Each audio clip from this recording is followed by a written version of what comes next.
আসসালামু আলাইকুম। সবাই কেমন আছেন? আশা করি সবাই ভালো আছেন। 18তম শিক্ষক নিবন্ধনের আরেকটি ভিডিও নিয়ে আপনাদের সামনে উপস্থিত হয়েছি। গত ভিডিওতে আমি 1 থেকে 3 যে টপিকসটা আছে, স্কুল লেভেলের যে সিলেবাসটা, ওটা নিয়ে আলোচনা করেছিলাম। আজকে আমি 4 থেকে 6 পর্যন্ত 7 পর্যন্ত যে টপিকসগুলো আছে, সেই টপিকসের ইম্পর্টেন্ট প্রশ্নগুলো নিয়ে আলোচনা করব। আশা করি আপনারা মনোযোগ দেবেন। আহ, প্রথম যে টপিকসটা সেটা হলো মাইক্রো অর্গানিজম, অর্থাৎ 3 নম্বর যে টপিকস মাইক্রো অর্গানিজমস বা অণুজীব। এখানে যে প্রশ্নগুলো খুব ইম্পর্টেন্ট এই টপিকসের জন্য, যেমন ভাইরাস কি, ভাইরাসের জীব ও জড় বৈশিষ্ট্যসমূহ লেখো। এই 17তম নিবন্ধনে কিন্তু আসছিল যে ভাইরাসকে জীব এবং জ্বরের যোগসূত্র বলা হয় কেন। তো এবার আমার মনে হচ্ছে যে জীব ও জ্বরের বৈশিষ্ট্যসমূহ খুব ইম্পর্টেন্ট, আলাদাভাবে আসতে পারে। আরেকটা হলো ভাইরাস এবং ব্যাকটেরিয়ার মধ্যে পার্থক্য লিখো। তারপর আছে ব্যাকটেরিওফাজ কি, টি2 ব্যাকটেরিওফাজের সংখ্যা বৃদ্ধির প্রক্রিয়া বর্ণনা করো। আপনারা এটা ইন্টারমিডিয়েটের বই থেকেও পাবেন, খুব সুন্দরভাবে দেওয়া আছে। তারপরে আছে একটি আদর্শ ব্যাকটেরিয়ার চিহ্নিত চিত্র অঙ্কন করুন। ব্যাকটেরিয়ার বংশবৃদ্ধির প্রক্রিয়া লিখুন, অথবা এই প্রশ্ন এমনি আসতে পারে যে ব্যাকটেরিয়ার যে জেনেটিক পদার্থ স্থানান্তরের প্রক্রিয়া লিখুন। হ্যাঁ, এই প্রশ্নটা হতে পারে। তারপর আছে ব্যাকটেরিয়ার অর্থনৈতিক গুরুত্ব। এই প্রশ্নটা খুব ইম্পর্টেন্ট 18তম শিক্ষক নিবন্ধনের জন্য। তারপর আছে কলেরা রোগের জীবাণুর নাম, লক্ষণ এবং প্রতিকার বর্ণনা করুন। এই ছিল টপিক 3-এর খুব ইম্পর্টেন্ট প্রশ্নগুলো। এছাড়াও আরো কিছু ইম্পর্টেন্ট প্রশ্ন আছে, আপনাদের টপিকসটা দেখে আপনারা একটু পরে নিন যদি সময় পান। তবে এই প্রশ্নগুলোর প্রতি আপনারা একটু জোর দিবেন। পরের যে টপিকসটা আছে, পরের টপিকসটা হলো সালোক সংশ্লেষণ এবং শ্বসন। টপিকস 4 নম্বর যেটা। এখান থেকে যে প্রশ্নগুলো খুব ইম্পর্টেন্ট বলা যায় যে সালোক সংশ্লেষণ কাকে বলে, সালোক সংশ্লেষণ এবং শ্বসনের মধ্যে পার্থক্য লিখো। তারপরে আছে সালোক সংশ্লেষণের চক্রীয় এবং অচক্রীয় ফটোফসফোরিলেশনের মধ্যে পার্থক্য লিখো। এটা এইভাবেও আসতে পারে, অথবা আলাদা আলাদাভাবে আসতে পারে, যেমন সালোক সংশ্লেষণের চক্রীয় ফটোফসফোরিলেশন বর্ণনা করুন, অথবা সালোক সংশ্লেষণের অচক্রীয় ফটোফসফোরিলেশনের বর্ণনা করুন। যেমন আমি 3 নম্বর যে প্রশ্নটা দিয়েছি যে অচক্রীয় ফটোফসফোরিলেশন প্রক্রিয়া বর্ণনা করুন, তাহলে এই 3 নম্বর প্রশ্ন কিন্তু ইম্পর্টেন্ট। তো পাশাপাশি আপনারা চক্রীয় ফটোফসফোরিলেশনটাও পড়ে নেবেন, খুব কঠিন কিছু না, সেম। তারপর আছে C4 চক্র কি, বা আসতে পারে যে C4 উদ্ভিদ কি, C3 উদ্ভিদ কি, আবার হতে পারে যে C4 এবং C3 উদ্ভিদের মধ্যে পার্থক্য। তো C4 চক্রটা কি এবং C4 চক্রটি বর্ণনা করুন। গত 17তম পরীক্ষাতে আসছিল C3 এবং C4 চক্রের মধ্যে পার্থক্য, এবং এটার সাথে আরেকটা ছোট প্রশ্ন থাকতে পারে যে কয়েকটি C4 উদ্ভিদের নাম লিখুন।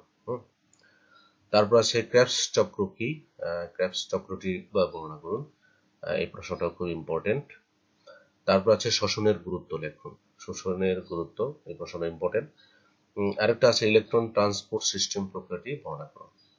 তো এখানে যে 7টি প্রশ্ন দিয়েছি, এই 7টি প্রশ্নই খুব ইম্পর্টেন্ট। অতিরিক্ত আপনারা পড়তে পারেন যে C4 বা একটি C4 উদ্ভিদের বর্ণনা, চক্রীয় ফটোফসফোরিলেশনের প্রক্রিয়াটির বর্ণনা, এগুলো একটু অতিরিক্ত হিসাবে পড়ে নেবেন। পরবর্তী টপিকস চলে যাই। পরবর্তী টপিকসটা হলো 5 নম্বর টপিক, সেটা হলো পুষ্টি, নিউট্রিশন।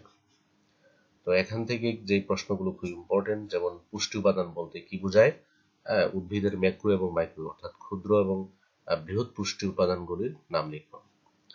তারপর আছে উদ্ভিদের নাইট্রোজেন, ফসফরাস, পটাশিয়াম এর অভাবজনিত লক্ষণ এবং গুরুত্ব লিখুন। এছাড়াও আসতে পারে নাইট্রোজেন, ফসফরাস, পটাশিয়াম ছাড়াও আসতে পারে ম্যাগনেসিয়াম, ক্যালসিয়াম, এরকম ভাবে আলাদাভাবে থাকতে পারে এর অভাবজনিত লক্ষণ এবং এদের গুরুত্ব। তারপর আছে পরিপাক এবং শোষণ থেকে, পরিপাক এবং শোষণের যে টপিকসটা আছে, যেমন মানবদেহে আমিষ এবং শর্করা জাতীয় খাদ্যের পরিপাক এবং শোষণ বর্ণনা করুন। এটা আলাদা আলাদাভাবে আসতে পারে, শুধু আমিষ আসতে পারে অথবা শর্করাও থাকতে পারে, যে আমিষ জাতীয় খাদ্যের পরিপাক শোষণ বর্ণনা করুন, অথবা শর্করা জাতীয় খাদ্যের শোষণ বা পরিপাক বর্ণনা করুন। তারপর আরেকটা প্রশ্ন যে মানবদেহের পৌষ্টিকতন্ত্রের চিহ্নিত চিত্র অঙ্কন করুন। এবং আরেকটা আছে বডি মাস ইন্ডেক্স অর্থাৎ BMI, এই যে বিএমআই কিভাবে নির্ণয় করে, এটা একটা পদ্ধতি আছে, এই পদ্ধতিটা আপনারা দেখতে পারেন। এই প্রশ্নটা খুব ইম্পর্টেন্ট। তারপর হচ্ছে যে খনিজ লবণ যে শোষণ করে, খনিজ লবণ পরিশোষণ করে উদ্ভিদ, তা দুইটা ভাবে করে থাকে আমরা জানি, যে এটা সক্রিয় পরিশোষণ আর একটা হলো নিষ্ক্রিয় পরিশোষণ। এবং এটার মধ্যে পার্থক্য থাকতে পারে, সক্রিয় এবং নিষ্ক্রিয় পরিশোষণের মধ্যে পার্থক্য। তো এইগুলো ছিল নিউট্রিশন থেকে, অর্থাৎ 5 নম্বর টপিকস থেকে ইম্পর্টেন্ট কিছু প্রশ্ন। এবার আমাদের লাস্ট যেটা আছে সেটা হলো ফাইটো হরমোন অর্থাৎ সমন্বয় এবং নিয়ন্ত্রণ। সমন্বয় এবং নিয়ন্ত্রণ টপিকস হলো 6 নম্বর। এখান থেকে ইম্পর্টেন্ট প্রশ্নগুলো হলো যেমন ফাইটো হরমোন বলতে কি বোঝায়, অর্থাৎ প্লান্ট বা উদ্ভিদ বৃদ্ধি নিয়ন্ত্রক বলতে কি বোঝায়, এবং এই উদ্ভিদ বৃদ্ধি নিয়ন্ত্রক অথবা ফাইটো হরমোনের বৈশিষ্ট্য লিখো। তারপর আছে উদ্ভিদে আমরা জানি যে বিভিন্ন ফাইটো হরমোন থাকে, যেমন অক্সিন, জিবরেলিন, অ্যাবসিসিক অ্যাসিড, এরকম অনেকগুলি আছে। অক্সিন এবং জিবরেলিনের উদ্ভিদে কিভাবে কাজ করে, বা গুরুত্ব, এই প্রশ্নটা খুব ইম্পর্টেন্ট। তারপর আছে ভার্নালাইজেশন কি, এবং এর গুরুত্ব লিখুন। তারপর ফাইটো হরমোনের শ্রেণী বিভাগ করো। যে ফাইটো হরমোন আছে, যে এই প্রশ্নটা ফাইটো হরমোনের শ্রেণী বিভাগ। আর এখানে আছে জুলজি থেকে যে মানুষের কোরটিক স্নায়ুর উৎপত্তি, বিস্তার এবং কাজ লিখুন। তারপর আছে মানুষের চিত্রসহ মানুষের অন্তঃকরণের বিবরণ দিন, অথবা অন্তঃকরণের পরিবর্তন আসতে পারে যে যে চোখের চিহ্নিত চিত্র এবং মানুষের দর্শন কৌশল, কিভাবে মানুষ কোনো বস্তুকে দেখে, সেই কৌশল বা প্রক্রিয়াটি বর্ণনা করো। তো এগুলো ছিল সমন্বয় এবং নিয়ন্ত্রণ থেকে খুব ইম্পর্টেন্ট যে প্রশ্নগুলো, আপনারা এই প্রশ্নগুলো বারবার লিখে লিখে পড়বেন। পরবর্তী যে টপিকসটা আছে সেটা হলো প্রজনন। প্রজনন থেকে খুব ইম্পর্টেন্ট প্রশ্ন বলতে বোঝায়, আমার মনে হচ্ছে যেমন পরাগায়ন কি, এটা খুব ইম্পর্টেন্ট। পরাগায়নের প্রকারভেদ আলোচনা করুন, কতভাবে পরাগায়ন হয়ে থাকে, এবং স্বপরাগায়ন এবং পরপরাগায়নের মধ্যে পার্থক্য লিখুন। দুইটা সংজ্ঞাটাও শিখে নেবেন এবং তাদের মধ্যে পার্থক্য। তারপর আছে একটি ডিম্বকের চিহ্নিত চিত্র অঙ্কন করুন, খুব ইম্পর্টেন্ট প্রশ্ন। একটি আদর্শ ফুলের বিভিন্ন অংশের বর্ণনা। আমরা জানি যে একটা আদর্শ ফুলের 5টি অংশ আছে, এই 5টি অংশের বিবরণ। তারপর আছে আবৃতবীজী উদ্ভিদের মাইক্রোস্পোরোজেনেসিস প্রক্রিয়া বর্ণনা করুন, মাইক্রোস্পোরোজেনেসিস প্রক্রিয়া। তারপর আছে নিষেক কি, নিষেক প্রক্রিয়াটি ব্যাখ্যা করুন। এখান থেকে আরো ছোট প্রশ্ন হতে পারে যে দ্বিনিষেক কি বা ত্রিমিলন বলতে কি বোঝায়, এরকম। তো নিষেক কি অথবা দ্বিনিষেক কি, দুটার সংজ্ঞায় শিখবেন, এবং নিষেক প্রক্রিয়াটি ব্যাখ্যা করুন, কিভাবে নিষেক প্রক্রিয়া হয়ে থাকে। তারপরে 7 নং যে কোশ্চেনটা আছে গ্যামেটোজেনেসিস কি, গ্যামেটোজেনেসিস চিত্রসহ স্পার্মাটোজেনেসিস প্রক্রিয়াটি বর্ণনা করুন।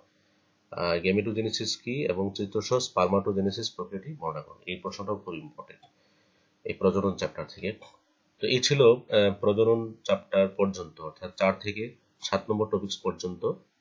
বাকি টপিকসগুলো অর্থাৎ 8 থেকে 10 পর্যন্ত যে টপিকসগুলো আছে এটা নিয়ে আমার পরবর্তী যে 3য় নম্বর ভিডিওটা আমি আপনাদের মাঝে আবার দেব। তো এই ভিডিওটা যদি আপনাদের ভালো লাগে, লাইক, কমেন্ট এবং শেয়ার করবেন, এবং এখানে যে প্রশ্নগুলো আছে এগুলো আপনারা বারবার লিখে লিখে লিখে পড়বেন, তাহলে আশা করি ভালো রেজাল্ট করতে পারবেন। তো সকলকে ধন্যবাদ আমার পরবর্তী ভিডিওটা দেখার জন্য।